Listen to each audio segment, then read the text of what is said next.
Hello, Steve White, Steve Arts 89. Well, they're trying to cancel Judy Garland. Now, I saw this video the other day and I didn't comment on it because, frankly, I was afraid to, because being a white person, you're really not allowed to have an opinion on race issues. The assumption is if you're white, you're automatically racist, so therefore you couldn't have anything of value to say or to contribute.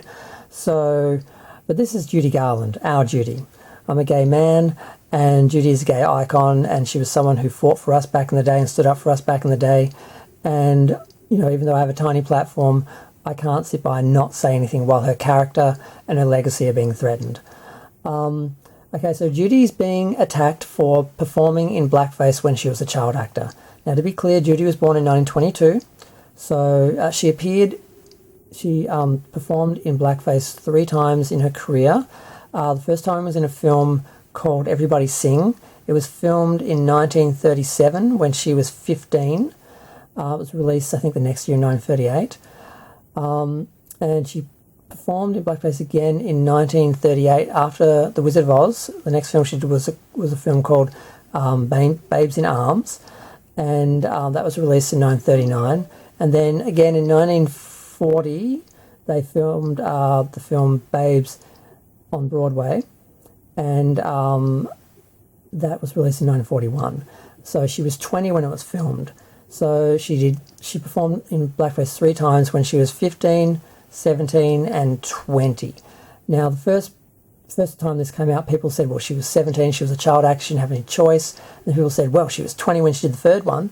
Well, it's not like when she turned 18 she was suddenly free of the studios. She was basically sold into slavery by her mother to the studios. She had no choice, she had no autonomy, and she was abused horribly. She's a victim of the patriarchy. She was a woman who survived horrible abuse and went on to be a great star and a great supporter of the civil rights movement and the gay rights movement, and she became an icon and a symbol of survivors. And to see them attack her is really disgusting, and it makes me sick. It's either people who are ignorant, who don't understand the race, the cultural context, how the studios worked, Judy, her life, anything. Or I think actually a lot of the times when you see things like this be attacked, it's actually people on the right, the extreme right, who know what they're doing. They know if they can portray something a certain way and play on the paranoia and hysteria and sensitivity of the left, the extreme left, the extreme right, can basically make them cancel themselves and cancel people on our side. Because when you destroy Judy's legacy, you're destroying a gay icon who, you know, she basically is the reason the gay community adopted the rainbow flag as our flag. Now, I know other people will say, no, it was designed by this person, that person. No. Sorry, no. I know the history. I know my facts. I know what I'm talking about. Judy was what that was about.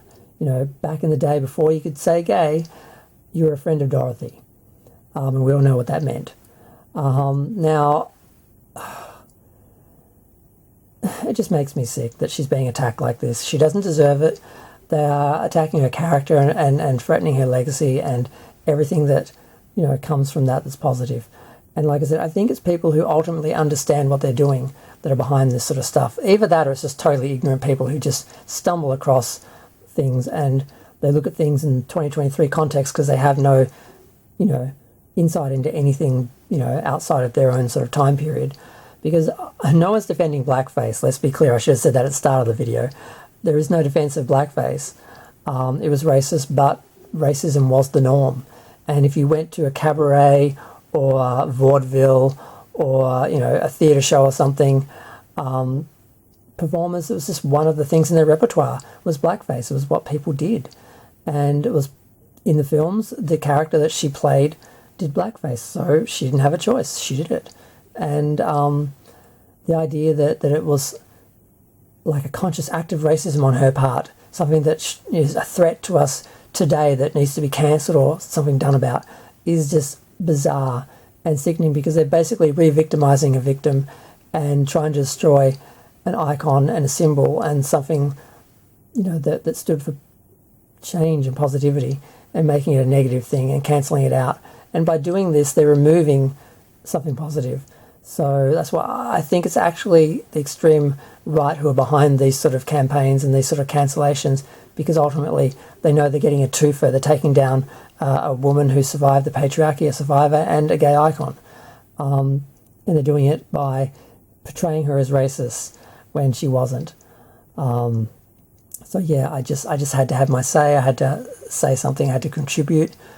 And feel free to share, like, comment, subscribe. Let me know what you think. I'm going to go watch some Judy Garland musicals and try and find some Judy Garland films to buy online digitally to show my support, because she will not be cancelled on my watch. It's not going to happen. She's Judy Garland, and we love her, and we are going to support her and make sure that her legacy survives.